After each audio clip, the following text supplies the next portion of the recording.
জান বাদ দাও তো, যত সব ফালতু পোলাপান। আজব তো আমাকে আরে ওরা চলে গেল, আমি এখনই রাহাতকে যায় সব বলে দিব। এখন রাহাতকে আমার কথা বিশ্বাস করব? আচ্ছা ওরা গ্রুপে ডাকি। আরে কি ব্যাপার, ওই তো আমার লিস্টেই নাই, ওই কি আমাকে আনফ্রেন্ড করে দিল? বুঝতে পারছি না ভাই। আচ্ছা ওয়াসিমকে ডাক দিই তো। কিরে নাইম, হঠাৎ এত দিলি যে, কিছু হয়েছে নাকি দোস্ত? আরে রাহাত আছে না, রাহাতকে তো আমার লিস্টে খুঁজে পাইতেছি না, ওই কি অনলাইনে আছে? আরে বলস কি, রাহাত তো অনলাইনে আছে, দাঁড়া ডাকতাছি আমি। কি রে ওয়াসিম, তুই আমার নাইমের গ্রুপে কেন অ্যাড দিছস? আমার গ্রুপ মানে? আর তুই আমার আনফ্রেন্ড করছিস কেন? তুই আমাকে বন্ধু বলবি না বেঈমান। মানে কি এসব কি বলতেছিস বন্ধু তুই? আমি তোর কি করছি আর তুই আমাকে আনফ্রেন্ডই বা করলি কেন? শুন তাহলে। জান শোনো না, তোমার ফ্রেন্ড নাইম আছে না, ও আমারে অনেক বকা দিছে, অনেক আজে বাজে কথা বলছে।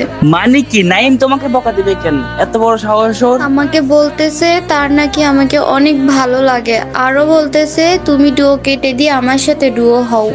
আরে সত্যি বলতেছো তুমি? নাইম এই কাজটা আমার সাথে করতে পারলো? হ্যাঁ জান, তাই আমি তোমার আইডিতে ঢুকে ওরে আনফ্রেন্ড করে দিছি। ঠিক কাজ করছো, লাভ ইউ জান। লাভ ইউ টু পাখি। আরে আরে দোষ, এই সব মিথ্যা কথা। সত্যি আমি ওই সময় সোশ্যালে গেছিলাম, ওরা একটা ছেলের সাথে দেখছি, দেন আমি অনেক জিজ্ঞাসা করছি আপনি এখানে কি করেন, আর এত কিছু বানিয়ে বলে দিল তোরে, আর তুইও বিশ্বাস করে নিলি। আরে চুপ কর তো, আমি সবই জানি, তোর কিছু বলতে হবে না। বন্ধু তুই বিশ্বাস কর, সত্যি ও একটা ছেলের সাথে ছিল, সত্যি বিশ্বাস কর তুই। দেখ নাইম, তোরে আমি অনেক ভালো ফ্রেন্ড ভাবতাম, কিন্তু তুই আমার রিলেশনটা নষ্ট করতে চাইতেছিস। থাক, আমি গেলাম। আরে বন্ধু যাইস না, শুন শুন।